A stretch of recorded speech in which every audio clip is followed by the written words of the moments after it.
கர்த்தருடைய பரிசுத்த நாமத்திற்கு மகிமுண்டாகட்டும். ஆண்டவராகிய இயேசு கிறிஸ்துவின் நாமத்தினாலே அன்பு கர்த்தருடைய பிள்ளைகளாகிய தங்கள் அனைவருக்கும் சுவீட் ஊழியத்தின் சார்பாக வாழ்த்துக்களையும் ஸ்தோத்திரங்களையும் தெரிவித்துக் கொள்கின்றேன்.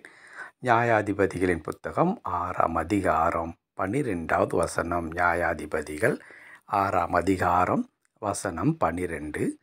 கர்த்தருடைய தூதனானவர் அவனுக்கு தரிசனமாகி, பராக்கிரமசாலியே, கர்த்தர் உன்னோடே இருக்கிறார் என்றான். கர்த்தருடைய தூதனானவர் அவனுக்கு தரிசனமாகி, பராக்கிரமசாலியே, கர்த்தர் உன்னோடே இருக்கிறார் என்றார்.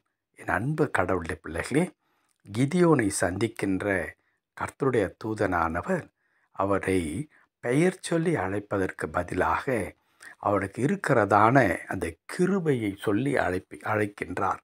என்ன கிருபை? பராக்கிரமசாலியே என்று சொல்லி அழைக்கின்றார். என் அன்பு கர்த்தருடைய பிள்ளைகளே, அதை தொடர்ந்து வருகிறதான ஒரு சில வசனங்களை தாண்டி, குறிப்பாக 15வது வசனத்தில் கிதியோன் சொல்லுகிற வார்த்தை என்னவென்றால், இதோ நான் இஸ்ரவேலை எதினால் ரட்சிப்பேன்? மனாசேயின் என் குடும்பம் மிகவும் எளியது. என் தகப்பன் வீட்டில் நான் எல்லாரிலும் சிறியவன் என்று குறிப்பிடுகின்றார். நான் எல்லாரை விட நான் சிறியவனாயிருக்கிறேன். என் வம்சமும் மற்ற எல்லா மக்களை பார்க்கிலும் எளியவர்களாக நாங்கள் இருக்கிறோம் என்று சொல்லுகின்ற இந்த கிதியோனை பார்த்து கர்த்தருடைய தூதன் அழைக்கும் பொழுது, பராக்கிரமசாலியே என்று அழைக்கின்றார். அதற்கு காரணமும் அங்கே குறிப்பிடுகின்றார், கர்த்தர் உன்னோடு இருக்கிறார். என் அன்பு கடவுளுடைய பிள்ளைகளே, ஒரு மனிதன் பலவீனமானவனாக இருந்தாலும் கூட, அவன் சரீரத்திலோ ஆவியிலோ ஆத்மாவிலோ பலவீனப்பட்ட ஒரு மனிதனாக நோயினாலும் பிரச்சனையினாலும் சூழப்பட்டு அவன் எல்லா நிலைமைகளிலும் அவன் சின்னாபின்னமாக்கப்பட்ட ஒரு அனுபவத்திற்குள்ளாய் வந்திருந்தால் கூட, கர்த்தருடைய வார்த்தை அப்படிப்பட்ட மனிதனை பார்த்து என்ன சொல்லுகிறது? பராக்கிரமசாலி என்று அழைக்கிறது. ஆகையினால்தான் மற்றொரு இடத்தில் நாம் வாசிக்கும் பொழுது, பலவீனன் பலவான் என்று சொல்லுவானாக. பலவீனர்களாக இருக்கிறவர்கள் பலமுள்ளவர்கள் என்று சொல்லுவார்களாக. காரணம், கர்த்தர் அவர்களோடு கூட இருக்கிறார்.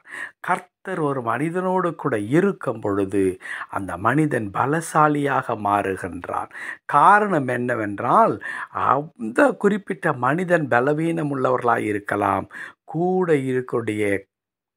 இருக்கிற கர்த்தருடைய பலன் அந்த மனிதனை தாங்குகிறது. ஆகையால் பலவீனமான அந்த மனிதனும் பலமுள்ள ஒரு மனிதராக மாறுகின்றார். என் அன்பு கடவுளுடைய பிள்ளைகளே, கர்த்தர் நம்மோடு இருக்கிறேன் என்று வாக்குத்தத்தம் செய்திருக்கிறார். கர்த்தர் நம் கூட இருப்பாரானால் நாமும் பலமுள்ளவர்களாக இருக்கிறோம். இந்த 2024ஆம் ஆண்டில் கர்த்தருடைய பிள்ளைகளாகிய உங்களுக்கும் எனக்கும் கடவுள் கொடுத்திருக்கிற வாக்குத்தத்தம் என்ன? பலவீனமான நம்மை பார்த்து சொல்லுகிறார், நீ பயப்படாதே, நான் உன்னுடனே இருக்கிறேன் என்று. கர்த்தர் நம்மோடு கூட இருக்கிறபடினால் நாம் பலவீனமுள்ளவர்களாக இருந்தாலும் பலமுள்ளவர்களாக இருக்கிறோம். கர்த்தர் நம்மை பலப்படுத்துகிறார். எந்த காரியத்தையும் செய்வதற்கு நமக்கு பலன் உண்டு. ஆகையால் பவுல் சொல்லுகின்றார், என்னை பலப்படுத்துகிற கிறிஸ்துவினாலே எல்லாவற்றையும் செய்ய எனக்கு பலன் உண்டு என்று. என் அன்பு கர்த்தருடைய பிள்ளைகளே, நம்மை பலப்படுத்துகிற ஆண்டவர் நம்மோடு கூட இருக்கிறார், உங்களை பலப்படுத்துகிறார். ஆகையினால் இன்றைக்கு உங்களுடைய பலவீனங்களை குறித்து, உங்களுடைய இயலாமையை குறித்து, உங்களுடைய நோயை குறித்து கவலைப்பட வேண்டாம். கர்த்தர் உங்களை பலசாலியாய் மாற்றுவதற்கு அவர் போதுமானவராய் இருக்கிறார். ஜெபிக்கலாமா? கிருபை நிறைந்த நல்ல ஆண்டவரே, உம்மை துதிக்கிறோம், உமக்கு நன்றி செலுத்துக்கிறோம் ஐயா. பராக்கிரமசாலியே என்று ஒரு பலவீனமானவனை பார்த்து கடவுள் அழைத்தீர் ஐயா. எங்கள் வாழ்க்கையிலும் நீர் எங்களோடு கூட இருக்கிறபடினாலே ஆண்டவரே, எங்கள் பலவீனமெல்லாம் மாற்றப்பட்டு உம்முடைய பலத்தால் எங்களை இடைக்கட்டி எந்த ஒரு காரியத்தை செய்வதற்கு எங்களை பலப்படுத்துகிறீர். என்னால் இதை செய்ய முடியவில்லை, நான் முடங்கி போய்விட்டேன், என் வாழ்க்கையில் இயலாமல் இயலாமை வந்து விட்டது. என் சரீரம் எனக்கு ஒத்துழைக்கவில்லை. பலவித வியாதியினாலே நான் ஒடுக்கப்பட்டிருக்கின்றேன் என்றெல்லாம் ஆண்டவரே உமது பிள்ளைகள் பேதலிக்கும் பொழுது உம்முடைய பலத்தால் நீர் இடைகட்டி காக்கிறீரே, அதற்காய் தோத்திரம். தொடர்ந்து திருக்கரத்தில் எங்களை அர்ப்பணிக்கிறோம். உம்முடைய பலத்தால் எங்களை வழி நடத்தியருளும். மீட்பர் நாமத்தில் பிதாவே.